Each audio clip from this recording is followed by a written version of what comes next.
그건 국제 정치든 국내 정치든 가서는 안 될 길이라고 생각합니다. 네, 대통령님 혹시 저희 셋이 대수본데 더 이어서 가도 괜찮을까요? 네, 그럼 저쪽에 한 번 더 가겠습니다.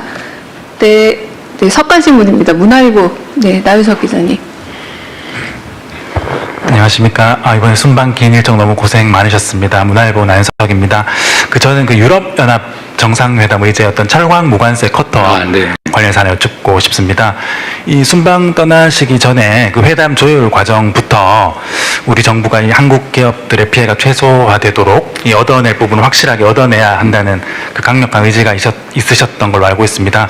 우리 그 정책실장께서도 이제 경쟁국 대비 좋은 결과를 기대한다 이런 말씀 하셨었는데 좀 회담 과정이나 회담에서 잠정적으로 합의하신 내용 관련해서 좀 소개해 줄 수 있는 범위 내에서 말씀해 주시면 감사하겠습니다. 정책실장께서 말씀하신 게 결론적으로는 다 맞는 말씀이십니다. 하여튼 제가 EU 측에 제기했던 핵심적인 논거는 이겁니다. 우리는 원래 FTA 체결 국가이다. 그러니까 원래 관세가 없는 나라다. 그런데 EU가 예를 들면 덤핑이라든지 또는 과잉 생산이라든지 미국의 수입 규제라든지 이런 걸로 인한 국내 산업 보호를 위해서 일정한 조치를 해야 된다는 점 인정한다. 이해한다. 그러나 그게 새로운 보호무역주의로 기결되거나 아니면 무역 장벽으로 작동하면 안 된다. 누군가 무역 보호를 위한 장벽을 쌓으면 다른 나라도 쌓을 것이고 이게 결국 보호무역주의 체제로 되돌아가게 회귀하게 된다. 그리고 우리가 원래 무관세 FTA 체결 국가라는 점을 고려해달라. 이 점에 대해서 상당한 공감, 이해를 표명했어요. 그래서 기대한 것 이상, 우리가 최초로 제기한 것만큼까지 100% 될 수야 없겠지만, 일반적인 예측보다는 훨씬 더 나은 상황을 만들 수 있을 겁니다. 최종적으로 며칠 안 있어서 결과가 발표될 테니까, 그 사이에도 우리가 최선을 다하려고 해요. 그리고 우리가 이제 추가로 요구한 건 우리의 요구를 100% 못 들어줄 텐데, 그렇다고 하면 다른 영역에서라도 필요한 합리적인 이해 조정 조치를 해달라. 다른 쪽에서 조금 우리의 유리한 팩트를 찾아서 좀 개선해달라 그런 말씀을 드렸는데 그 점에 대해서도 공감했습니다. 가능한 부분 찾아보겠다. 그리고 우리가 또 제기한 게 몇 가지 있어요. 직접 연관된 건 아니지만 이거를 불가피하게 이렇게 해야 되면 다른 이해 보완 조치가 필요하다. 이런 걸 좀 고려해 달라고 해서 협상에 제시하고 논의 중인 게 있습니다. 약간씩의 성과가 있을 것 같아요. 네. 네, 조선일보 박상기 기자님. 네, 안녕하세요. 조선일보 박상기입니다. 저 이번 순방과 관련된 당청 관계에 대해서 여쭈려고 하는데요. 이번 순방 출국 행사장에 정청래 당대표께서 안 나오셔가지고 많은 이제 해석이 있었던 것 같습니다. 대통령님께서 순방 중에 X에 올리신 글에 대해서도 당 지도부를 향한 것 아니냐는 이제 얘기가 있었고요. 앞으로 있을 당 전당대회 관련해서 당청 갈등 내지는 명청 갈등 얘기가 나오는데 이에 대한 대통령님 말씀 여쭙니다. 이거 다음 주제로 원래 하기로 했던 거죠? 안 나고 할까요? 사실 저는 제가 해외 출국하거나 귀국할 때 많은 사람들이 줄 서서 하는 게 그렇게 흔쾌히 기분 좋은 일은 아니에요.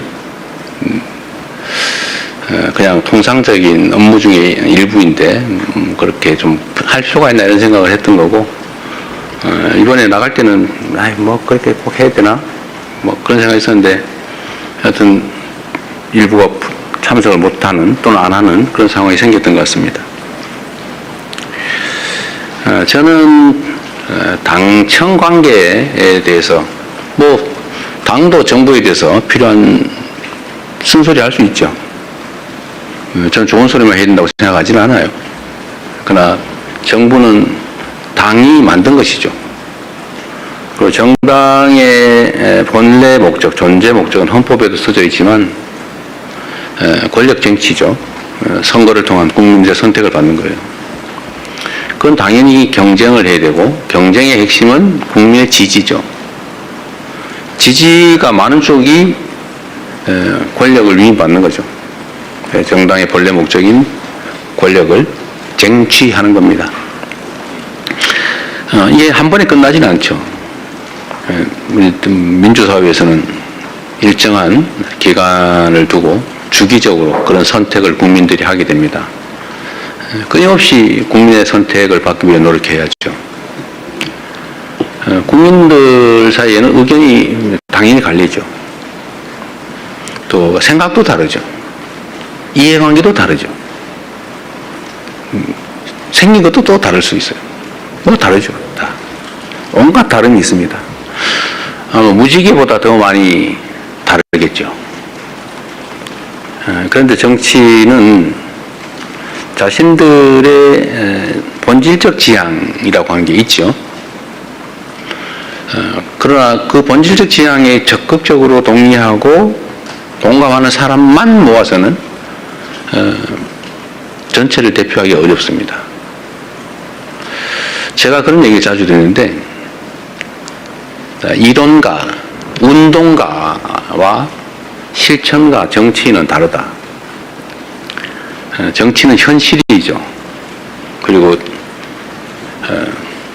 실천이 중요해요. 이론가, 이상가, 사상가, 운동가는 주장만 잘하면 돼요. 뭐 동의 안 해도 상관없어요. 주장하는 자체로 의미가 있죠. 물론 뭐 동조자가 많으면 더 좋죠. 그러나 본질은 아니에요. 그러나 정치는 동조자, 공감하는 사람을 많이 모으는 게 마지막 결론이죠. 그래서 정치는 언제나 포용적이어야 합니다. 제가 빈말로 하는 게 아니고요. 듣기 좋자고 하는 게 아니고 그게 현실이에요. 우리의 원래 가진 이상과 가치를 잃지 않아야죠. 그렇다고 그걸 딴 강요할 수는 없어요. 그걸 잃지 않으면서도 최대한 많은 사람들에게 공감을 이끌어내고 약간 달라도 다른 점보다는 같은 점들을 찾기 위한 노력을 끊임없이 해야죠. 사실 친구 간도 마찬가지예요. 쟤는 왜 저런 게 마음에 안 들어? 이거는 왜 마음에 안 들어? 이러면 다 남도예요, 원수돼요. 쟤는 왜 이런 게 좋아? 웃는 게 너무 좋아. 쟤는 뭘 하는 게 좋아? 쟤는 이렇게 배려해주는 게 좋아. 이 좋은 점을 찾으면 친구가 많아지죠. 정치도 마찬가지 아닌가요? 그런 생각이 듭니다. 당청 관계는 그래서 사실은 동일체이기도 하고 다른 존재이기도 하죠. 정부는 당이 만든 거잖아요. 정당 국가에서. 당연히 서로 협조하고 또 정부는 정당이 지원 지지하기를 기대하죠. 정부의 국정 성과는 결국 당에 귀속되죠. 그걸 통해서 결국은 또 국민들의 평가를 받지 않습니까? 당청 관계는 하나이면서도 또 남이기도 하고 남이면서 또 하나이기도 하고 그런 관계라고 생각됩니다. 그래서 당연히 서로에게 잘 되자고 격려할 수도 있고 잘못된 게 있으면 지적할 수도 있는 거죠.